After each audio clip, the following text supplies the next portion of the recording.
অংশগ্রহণ আর এই খেলা আমাদের হারিয়ে যাচ্ছে।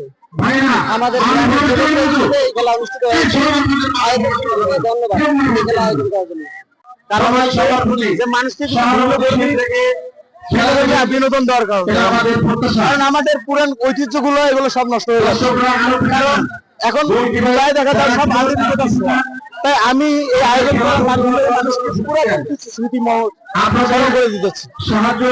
আর আমার এই খেলার মাধ্যমে যারা যারা পুরান যুগের লোক পুরান কিছু ঐতিহ্য এটার মধ্যে প্রকাশিত হচ্ছে।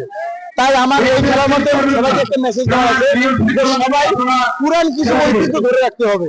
আর আমাদের এই খেলা বাংলাদেশ জামাতে ইসলামী মুশকিলা ইউনিয়ন শাখা কর্তৃক আয়োজিত। তাই আমাদের এখানে শরিয়া মোতাবেক খেলাটা হচ্ছে। কারণ আমরা অনেক জায়গায় দেখছি যে সবাই গান বাজিয়ে খেলা দেয়, কিন্তু আমরা এখানে গান বাজিয়ে খেলা দিই। আমরা কিভাবে খেলা দিয়েছি?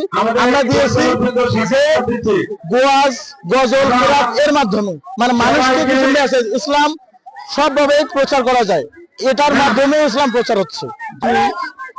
মহিষকোটা ইউনিয়ন শাখা কর্তৃক আয়োজিত অ্যাথলেটিক্স ক্রীড়া অনুষ্ঠানে আমরা এটাই দেখাতে চাচ্ছি যে ইসলামের যে সংস্কৃতি আছে সংস্কৃতি দূরীভূত করিয়া অনুষ্ঠানের মাধ্যমে মানুষকে আল্লাহর পথে আনা যায়। এখানে তো শান্তি আছে, এই ইসলামের মূর্তি দেখায় এটাই আমরা বাস্তবে মানুষকে দেখাতে চাচ্ছি এবং আশা করি এটা আস্তে আস্তে এবং অপসংস্কৃতি করিয়ে ইসলামী সংস্কৃতির পথে এনে আমরা বাংলাদেশের 18 কোটি মানুষকে ইসলামের দিকে আনবো এবং তারা যেন উন্মুক্ত হয়ে বাংলাদেশ জামাতে ইসলামীকে আগামী নির্বাচনে সরকার গঠনের সহযোগিতা করে এই আশাবাদের জন্য আমরা প্রতিটা সেক্টরে কাজ করতেছি এবং এখানে ক্রীড়া অঙ্গনে আমরা কাজ করছি। ক্রীড়া অঙ্গনে এই জন্যই কাজ করছি যে ক্রীড়াতে যে অপসংস্কৃতি দূরীভূত করে সংস্কারের মাধ্যমে ইসলামী সাংস্কৃতিক অনুষ্ঠিত করা হয়।